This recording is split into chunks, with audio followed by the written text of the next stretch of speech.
اچھا تھا.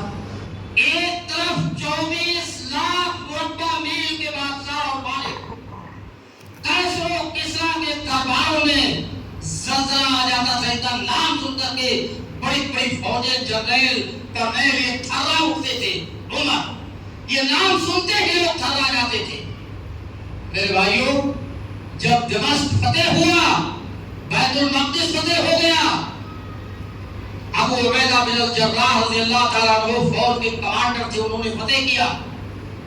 تو وہاں کے سردار نے یہ شرط رکھی کہ محل کی چابی آپ کو نہیں دیں گے کسی فوجی کو.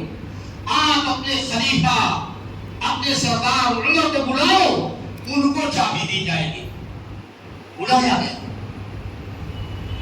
2000 کلومیٹر سے زیادہ مدینہ سے فلسطین چل کر کے آئے. سواری ایک تھی، ایک اونٹ اور 2 لوگ چلنے والے. ایک خود حضرت عمر رضی اللہ تعالیٰ عنہ، ایک ان کے نوکر. اخلاق کتنا اچھا. کہا کہ یہ 2000 کلومیٹر میں اکیلے سوار ہو کے نہیں جاؤں گا. باری لگاؤ. اپنے نوکر سے کہا باری باندھ لو. کچھ دور تم پیدل چلو گے، میں سوار رہوں گا. کچھ دور میں پیدل چلوں گا، تم سوار رہو گے. یہ دونوں کا حق ہے. غلام اور نوکر کو سوار کر دیا اور اپنا پیدل چل رہے تھے. جس وقت بیت المقدس میں داخل ہوئے، لوگوں نے دیکھا اپنی نگاہوں سے کہ ایک آدمی سوار ہے، ایک آدمی پیدل چل رہا ہے. لوگوں نے سمجھا کہ خلیفہ اور بادشاہ وہ ہوگا جو سوار ہے اور نوکر چاکر ہوگا جو پیدل چل رہا ہے. لوگ دوڑ کر کے ان سے ملنے لگے جو وہاں کے نصرانی تھے. پتہ یہ چلا کہ نہیں، یہ جو پیدل چل رہا ہے بادشاہ یہ ہے، اور جو سوار ہے وہ تو نوکر ہے. اس اخلاق کو دیکھ کر کے لوگوں نے وہاں اسلام قبول کیا. بہت سارے لوگوں نے کہ اتنا اچھا دھرم جس میں نوکر و مالک کی کوئی تمیز و فرق نہ ہو، یہ دین غلط نہیں ہو سکتا. اور اس کے بعد نماز کا وقت ہو گیا، آپ نے نماز پڑھنی چاہیے. تو وہاں کے بڑے پادری نے کہا کہ یہی بیت المقدس میں نماز پڑھ لیجئے. کہا نہیں، ہم یہاں نہیں پڑھیں گے، باہر جا کر. تو کہا ٹھیک ہے، باہر کو جگہ صاف کروا دی جاتی ہے، وہاں پڑھ لیجئے. کہا وہاں بھی نہیں پڑھیں گے، دور جا کر کے پڑھیں گے. کیوں؟ آپ نے کہا کہ میرے بھائی، اگر میں نے تمہاری اس عبادت گاہ میں، چرچ میں نماز پڑھ لیا، نماز تو ہماری ہو جائے گی، لیکن مجھے ڈر لگتا ہے کہ بعد کے مسلمان اس پر آ کر کے قبضہ نہ کر لیں اور تمہارے اس گرجا گھر کو ہڑپ نہ لیں کہ یہاں امیر المومنین نے نماز پڑھی تھی اس لیے اس کو ہم قبضہ کرتے ہیں. زبردستی نہ کریں. ہم نہیں چاہتے کہ کسی کی عبادت گاہ پر قبضہ کیا جائے. مجھے ڈر لگتا ہے کہ ہماری قوم بعد میں قبضہ نہ کر لے. یہ اتنا اچھا اخلاق پیش کیا کہ وہ پادری اور نصرانی عالم بھی مسلمان بن گیا. اور ایک واقعہ اور چھوٹا سا آپ کو سنا دوں، وقت اگرچہ ہو چکا ہے. فارس میں جنگ ہو رہی تھی اور قادسیہ کے میدان میں مسلمان فوجوں نے بہت سارا نقصان اٹھانے کے بعد، بہت سے صحابہ اور مسلمانوں کے قتل کر دیے جانے کے بعد، قادسیہ کے میدان میں مسلمانوں کی فتح ہوئی. اللہ نے غلبہ دیا اور ایرانی فوج، فارسی فوج جو مجوسی تھے وہ شکست کھا گئے، ہار گئے.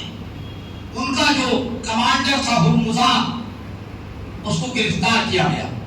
گرفتار کر کے حضرت عمر رضی اللہ تعالیٰ عنہ کے سامنے پیش کیا گیا کہ امیر المومنین، یہ اتنا ظالم انسان ہے کہ اس کی وجہ سے سینکڑوں مسلمانوں کی گردن اڑائی گئی ہے، سینکڑوں مسلمان مارے.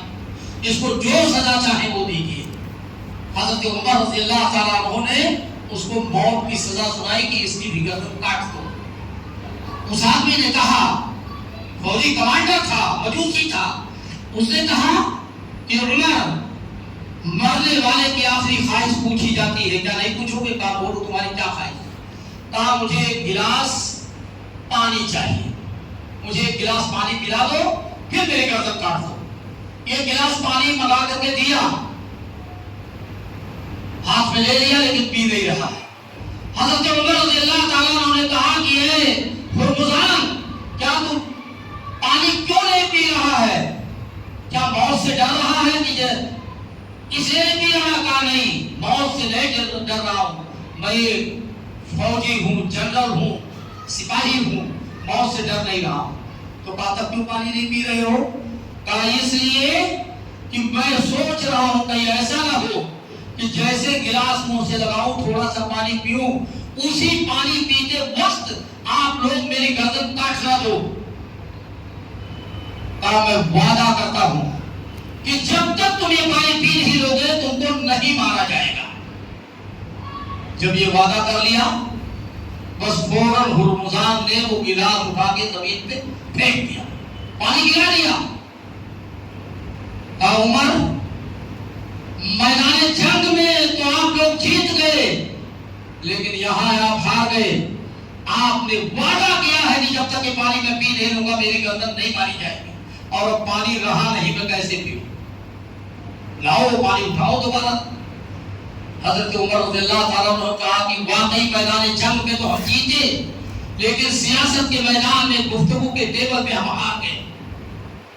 اور جاؤ اب تم کو آزاد کرتے ہیں، اب پانی میں اس بات کی قدرت تو ہے نہیں کہ تم کو پانی دے دوں، وہی پانی۔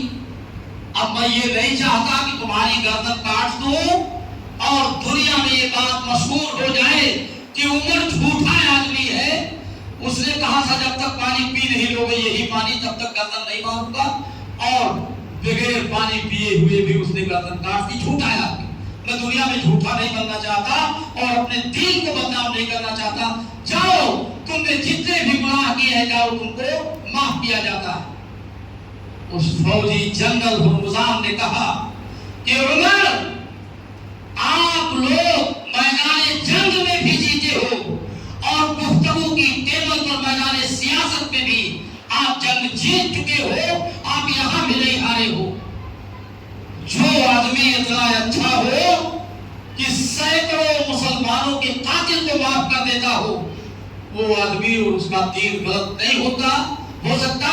لاؤ میں تمہارے ہاتھ میں بیعت کرتا ہوں، کلمہ پڑھ کے میں بھی مسلمان کرتا ہوں، اور مسلمان بن گیا۔ کہا تمہارے نہیں عمر، تم نے ہم کو ہرا دیا، ہمارا دل جیت لیا۔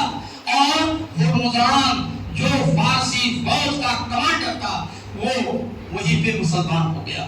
تو میرے بھائیوں، اس طرح کے بے شمار